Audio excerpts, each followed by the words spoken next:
உலக செழிப்பின் காரணகர்த்தாவான சூரிய பகவானுக்கு நன்றி செலுத்தும் தாய் திருநாளை இன்றைய தினம் உலக வாழ் இந்துக்கள் கொண்டாடுகின்றனர்.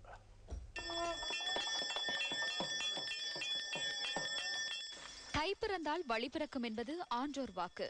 அதற்கமைய பிறந்துள்ள வருடம் முழுவதும் தங்கள் வாழ்வு செழிக்க வேண்டும் என்ற எதிர்பார்ப்புகளோடு தை மாதத்தின் முதல் நாளை மக்கள் இன்முகத்துடன் வரவேற்கின்றார்கள். உலகிற்கு ஒளி முதலாக இருந்து பஞ்சபூதங்களின் சக்தியை பிரபஞ்சத்திற்கு வாரி இறைக்கின்ற சூரிய பகவானின் அர்ப்பணிப்பை உழவர்கள் நன்றியுணர்வுடன் இன்றைய தினம் நினைவு கூறுகின்றனர். நெற்றி வியர்வை நிலத்தில் சிந்தி ஏற்பிடித்து உழும் உழவர்களின் அர்ப்பணிப்பை நினைவு கூறும் பொங்கல் திருநாளன்று இந்து ஆலயங்களில் பொங்கல் பொங்கி வழிபாடு செய்வது வழமையாகும்.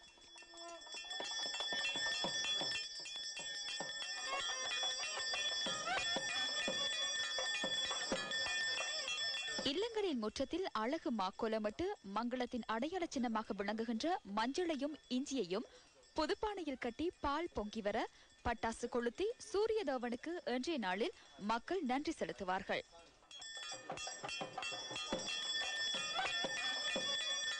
திருநாளாம் தை திருநாள். அந்த வகையில் நாட்டின் பல பாகங்களிலும் உள்ள இந்துக்கள் தைப்பொங்கல் திருநாளை இன்று வெகு விமர்சையாக கொண்டாடுகின்றனர்.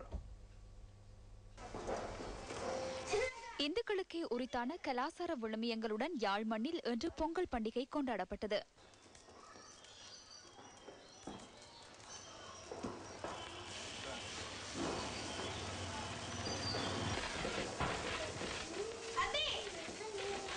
கிழக்கிலங்கையின் பல பிரதேசங்களிலும் சூரியனுக்கு நன்றி செலுத்தும் வகையில் இன்றைய தினம் பொங்கல் பண்டிகை கொண்டாடப்பட்டது.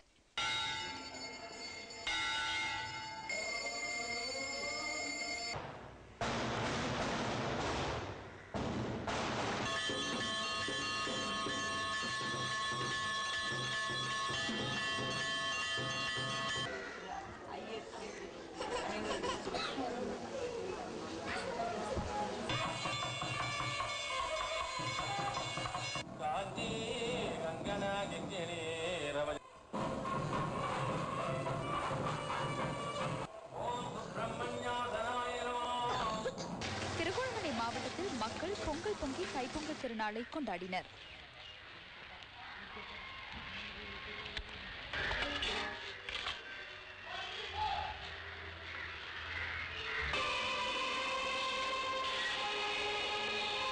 தைத்திருநாளை முன்னிட்டு திருகோணமலை திருக்கோணேஸ்வரர் ஆலயத்திலும் விசேட பூஜை வழிபாடுகள் இடம்பெற்றன. இதில் ஆயிரக்கணக்கான பக்த அடியார்கள் கலந்து கொண்டிருந்ததாக எமது செய்தியாளர் குறிப்பிட்டார். அம்பாறை மாவட்டத்திலும் பொங்கல் பண்டிகை வெகு விமர்சையாக கொண்டாடப்பட்டது.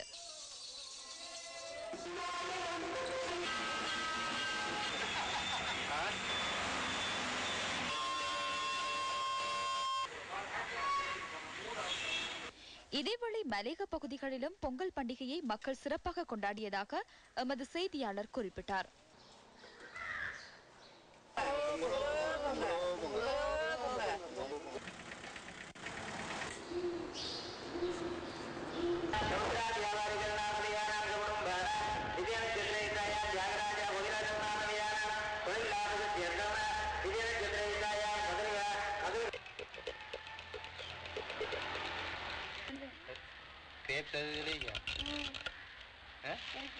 இது